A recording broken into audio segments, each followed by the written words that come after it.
Hello friend, this is Abhijit and welcome to my channel codes with Abhi. So आज के इस video में हम लोग देखेंगे कि कैसे हम पाइथन में पैलिंड्रोम नंबर प्रिंट करा सकते हैं। So let's start. आज हम लोग देखने जा रहे हैं पैलिंड्रोम।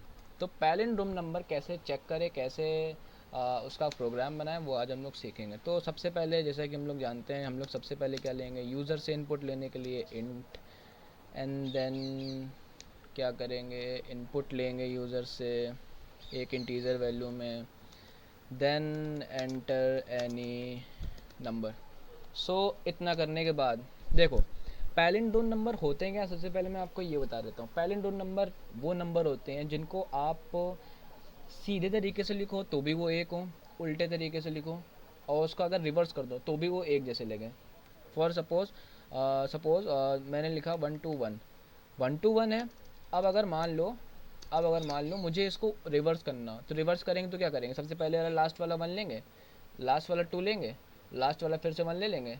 तो क्या हो गया देखो, मतलब स्टार्ट यहाँ से हुआ था 1 to 1 और हमें अगर इसका हम रिवर्स भी कर दे तो क्या होता है 1 to 1। तो पैलिंड्रोम नंबर कुछ नहीं होते हैं, यही नंबर होते हैं जो रिवर्स करने पे क्या हो, एक जैसे लगे। जैसे मान लो 111 हो गया, अब 111 लिखा है, अब अगर उसको रिवर्स कर दोगे तो क्या होगा, तब भी 111 ही लिखा रहेगा। ठीक है, तो ये सारे क्या होते हैं, ये होते हैं हमारे पैलिंड्रोम नंबर। इसको मैं मल्टी लाइन कमेंट कर देता हूँ, आपको आसानी होगी समझने में। यहाँ लिख देता हूँ दिस इज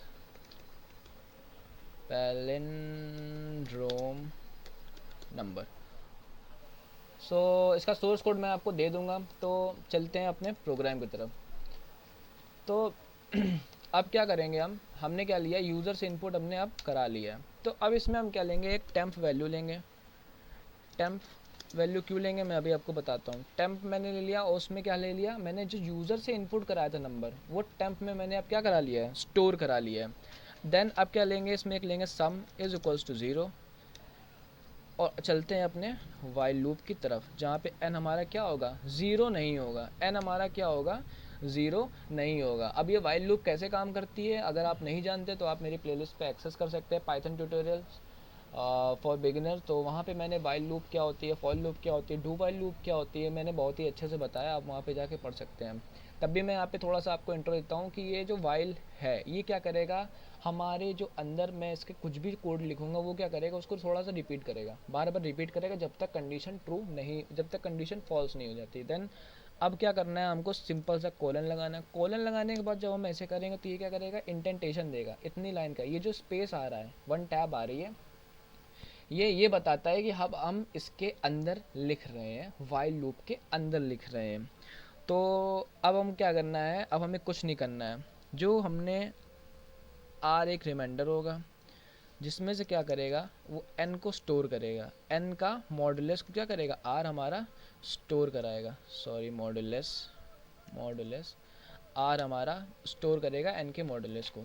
देन वही आर अब हम क्या करेंगे, सम में क्या कर देंगे, स्टोर कर देंगे like this, and then n equals to floor division 10।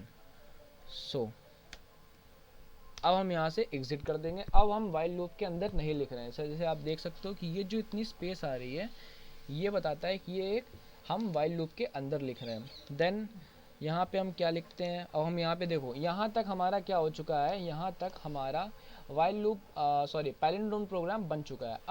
अब एग्जाम में ऐसे नहीं आएगा, ऐसे आएगा, write a program to check a palindrome if, ठीक है, तो इस टाइप से आएगा। तो चेक करने के लिए हम लोग क्या करते हैं, इफ एल्स का यूज़ करते हैं। और अगर आपने अभी मेरे तक मेरी इफ एल्स वाली वीडियो नहीं देखी तो आप फिर से मैं कहूँगा आप प्लेलिस्ट पे जाइए मेरी पाइथन की, वहाँ पे मैंने already if else do while do sorry loops हो गए और जितनी भी टाइप की सारी चीज़ें हैं, सारी चीज़ें मैंने वहाँ पे डिटेल में डिस्कस करी हैं। तो अब मान लो मैंने यहाँ पे लिख दिया क्या, मैंने यहाँ पे लिख दिया, मैंने यहाँ पे लिख दिया temp, sorry temp equals to मेरा किसके हो जाए, सम के इक्वल हो जाए। तब ये मुझे क्या प्रिंट करके दे दे, तब ये मुझे प्रिंट करके दे दे कि भाई ये तो पैलिंड्रोम नंबर है। तब मुझे प्रिंट करके दे दे कि this is palindrome number, and then अगर मेरी कंडीशन गलत है तो ये मुझे दे दे प्रिंट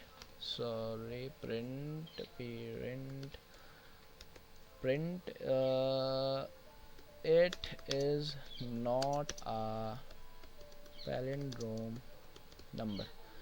सो अब हमने अपना क्या कर लिया, पैलिंड्रोम नंबर का प्रोग्राम क्या बना लिया है। तो अब इसको बिना देरी करे रन करके देखते हैं हमारा प्रोग्राम सही बना है कि नहीं बना है। तो जैसा कि आप देख रहे हैं रन बटन तो क्लिक हो गई है, आउटपुट आ रहा होगा, रास्ते में है। सो हाँ, मैं आपको बता देता हूँ मैंने टेम्प वैम्प क्यों लिया। जैसे देखो आ गया है, सबसे पहले चेक ही कर लेते हैं। सपोज़ मैंने एंटर किया 121, जैसा मैंने आपको एग्जांपल दिया था 121 एंटर करूँगा, ये देखो मुझे देगा this is a palindrome number. तो कॉन्ग्रेचुलेसन, हमने अपना पैलिंड्रोम प्रोग्राम बना लिया है। तो इसमें हुआ क्या है एक्चुअली, मैं वो बताता हूँ। इसमें हुआ क्या है कि सबसे पहले हमने क्या ले लिया, एक इंटीजर यूज़र की तरफ से ले लिया जो कि एन पे स्टोर हो चुकी है। अब एन पे स्टोर हो रही है, हमने एक ले लिया, एक टेम्परेरी वेरिएबल बनाया जिसको हमने एन की वैल्यू को क्या दे दिया, टेम्प को दे दिया, भाई तू ले ले, ठीक है। अब हमने क्या किया, सम इज इक्वल्स टू 0 लिया, क्योंकि हम 0 से स्टार्ट करेंगे ना, किसी नंबर से स्टार्ट नहीं करेंगे, 0 से स्टार्ट करेंगे, वो स्टोर कराएगा, देन आगे प्रोसेस चलेगा। उसके बाद क्या होगा, वाइल लूप क्या करेगा, मैंने यहाँ पे वाइल लूप में लिखा है n ग्रेटर देन 0। सो हम यहाँ पे ये बता रहे हैं कि जो पैलिंड्रोम नंबर है वो 0 तो है नहीं, तो हम क्या करेंगे, जो नंबर है वो 0 से ज़्यादा लेंगे, मतलब 0 से बड़ा तो होना ही चाहिए नंबर, ठीक है। तो एक हमारी ये कंडीशन हो गई।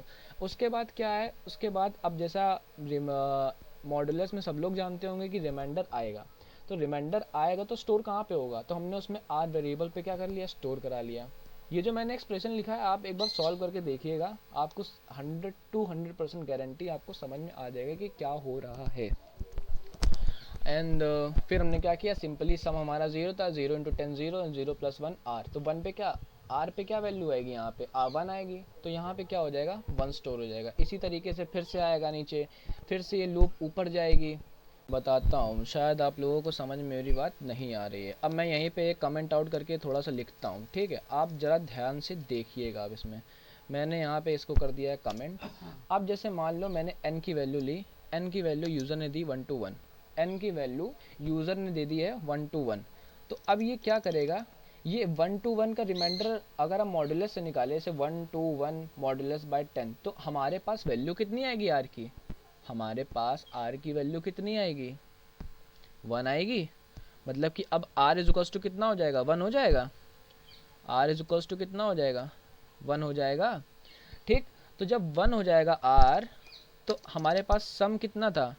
अब जैसे देखो इस इक्वेशन में देखना, इस इक्वेशन में देखना, हमने यहाँ पे पहले ही लेट करके लिख के रखा है क्या, सम इज इक्वल्स टू 0। तो अब यहाँ पे क्या होगा, सम एक वेरिएबल है ये वाला, इधर वाला, सम में क्या है, सम की वैल्यू है 0, सम की वैल्यू है 0। अगर उसमें हम 10 इंटू करा दें और प्लस करा दे क्या, आर, आर की वैल्यू कितनी निकाली हमने, आर की वैल्यू निकाली हमने 1, तो भाई मेरे टोटल कितना आएगा, टोटल तो आएगा 1 ना, टोटल तो 1 आएगा ना, मैथ्स तो पढ़ी होगी, तो टोटल आएगा हमारा 1। अब मान लो इसको इधर ले आते हैं, ज़्यादा अच्छे से समझ में आएगा। हाँ, तो मान लो अब क्या हुआ, अब आया नेक्स्ट लाइन पे फॉरवर्ड हुआ, नेक्स्ट लाइन पे फॉरवर्ड होगा तो ये क्या करेगा, अब नेक्स्ट लाइन में फॉरवर्ड आएगा तो क्या होगा, अब यहाँ पे n की वैल्यू कितनी थी हमारी, हमारी n की वैल्यू कितनी थी, 1 to 1 थी। अगर उसको 10 से डिवाइड कराओगे तो क्या आएगा, अगर उसको 10 से डिवाइड कराओगे तो क्या आएगा, अगर 10 से डिवाइड कराएंगे तो क्या आएगा मेरे भाई, करो तो, 1 to 1 डिवाइड बाई 100 कितना आएगा, 12 आएगा, 12 आएगा। तो अब ये n की वैल्यू हो गई है हमारी अपडेटेड, अब हमारी n की वैल्यू क्या हो चुकी है, अपडेट हो चुकी है ये 12। सो अब n की वैल्यू यहाँ पे न्यू वाली क्या मिली हमको, 12 मिली है। देन अगर अब इसका हम यहाँ पे पुट करें, अब ये जो n की वैल्यू है हम कहाँ पे पुट करेंगे, अभी भी n की वैल्यू क्या 0 से बड़ी है, तो अब यहाँ पे हम पुट करेंगे, यहाँ पे पुट करेंगे तो अब क्या हो गया, 12 मॉडुलस बाय 10, तो रिमाइंडर कितना आएगा हमारे पास, आप कैलकुलेट करिएगा, रिमाइंडर आएगा 2। तो जब रिमाइंडर 2 आया, रिमाइंडर आ चुका है कितना 2, देन अब हमारा सम, अब हमारा सम में आप एक देख सकते हैं कि ये जो सम है, सम में ये सबसे इक्वल में 1 है, मतलब हमारा सम में क्या स्टोर हो चुका है, अब 1 स्टोर हो चुका है।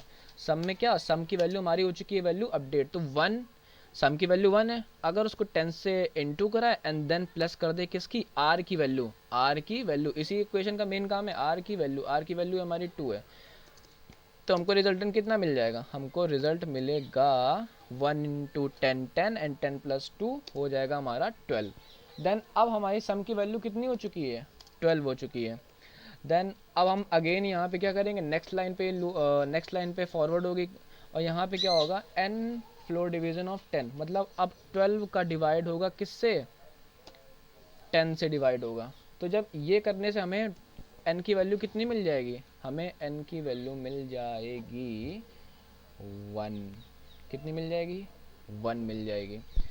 देन आपको मैं फिर से एक नई लाइन बनाता हूँ, नई लाइन के बाद फिर से कमेंट आउट कर देता हूँ। अब हमें n की वैल्यू मिल चुकी है 1।